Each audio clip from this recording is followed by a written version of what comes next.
बड़ा सुनाई पड़ रहा है भगोड़े भगोड़े भगोड़े, ये मेहुल चोकसी भगोड़ा और वो नीरव मोदी भगोड़ा, विजय माल्या भगोड़ा।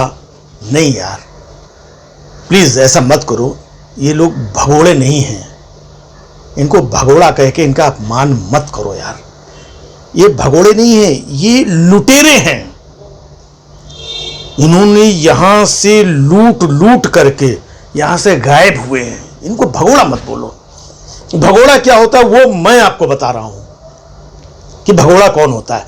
भगोड़ा दरअसल वो इस देश का ही होता है और इस देश में ही होता है, जो अपने आप को बड़ा देशभक्त, बड़ी बड़ी बातें करता हो, चिल्लाता हो और कहता हो कि मैं देश के लिए, और जब मौका पड़े तो ये आदमी देश के लोगों को चकमा दे के छिप के कहीं गायब हो जाए, और जब हालात ठीक ठाक हो जाए तो फिर सामने आए। ऐसे लोगों को भगोड़ा बोलते हैं, जो बनते देशभक्त हैं। अब ये देखिए, पहला भगोड़ा मैं आपको बता रहा हूं, जो बोलता था कि पूछता है भारत, मेरे साथ देश के 130 करोड़ लोगों का प्यार है, 130 करोड़ भारतवासी मेरे साथ में हैं। मैं झुकूंगा नहीं, मैं रुकूंगा नहीं, अपने देश के लिए सवाल करता रहूंगा। जहां छिपे हो सलमान खान, पूछता है भारत। समझे? अब कहां है, कहां गायब हो गया, कहां छुप गया? महीनों हो गए, दिखा कहीं?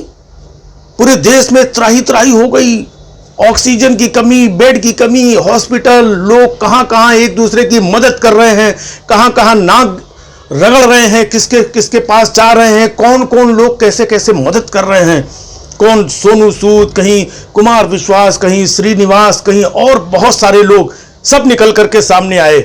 सब लोगों ने अपने लेवल पे एक दूसरे की मदद की। ये कहां था भगोड़ा?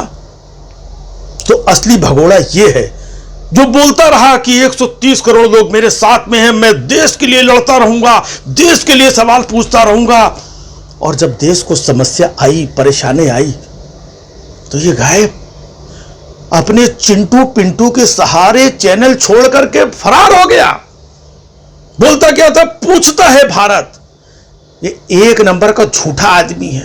पूछता है भारत, इससे आज तक भटिंडा ने, भुसावल ने, मेरठ ने कुछ नहीं पूछा होगा, और बोलता है पूछता है भारत। और तो और इससे कुर्ला और दादर ने कुछ नहीं पूछा होगा, पूछता है भारत। बड़ा हम सच के साथ हैं, हम ऐसा है वैसा है। तो असली भगोड़े ये हैं। आज तक इनका कुछ पता नहीं है, एक भी सवाल चीजें कुछ करने के लायक नहीं। अपनी दुकान खोल के चिंटू पिंटू को टिका करके गायब हो गया। ये हैं असली भगोड़े। इन पे ध्यान देने की जरूरत है। ये सिर्फ आते हैं आग लगाने के लिए, लोगों को भड़काने के लिए और अपनी रोटी सेकने के लिए। ये है असली भगोड़ा और असली डरपोक। जरा सी 4 बूंदे स्याही की किसी ने डाल दी थी तो कैसा मेरे ऊपर हमला हो गया, हमला हो गया, हिंदुस्तान के चौथे स्तंभ पे हमला हो गया। कैसे चिल्ला रहा था 4 बूंद स्याही डालने पे। एंटीनियो माइनो के गुंडों ने हमला कर दिया। देख रहे हैं कहां से कहां तक पहुंच जाता था। अब बता, अब किसके डर से छिप के बैठा हुआ है? एंटीनियो माइनो के या एंटीलिया वालों के डर से छिप के बैठा है? क्यों नहीं आता सामने? कहां छिपा बैठा है? निकल बाहर, डरपोक कहीं का। पूछता है भारत। आज पूरा भारत वाकई में पूछ रहा है कि कहां छिपा बैठा है, सामने क्यों नहीं आता है? हिम्मत तो आओ सामने। इसका मतलब यह है कि वो जो व्हाट्सएप चैट वाला मामला था, वो गुरु उसमें कुछ दम था। उसको लग रहा था कि इसमें भी अपन कहीं ना कहीं नप सकते हैं। चुपचाप छिप के बैठ गया। ये कोई ढूंढ ना पाए कहां बैठा है, बंबई में है, दिल्ली में है, कलकत्ता में है, अपने घर में है, या देश से ही भाग गया।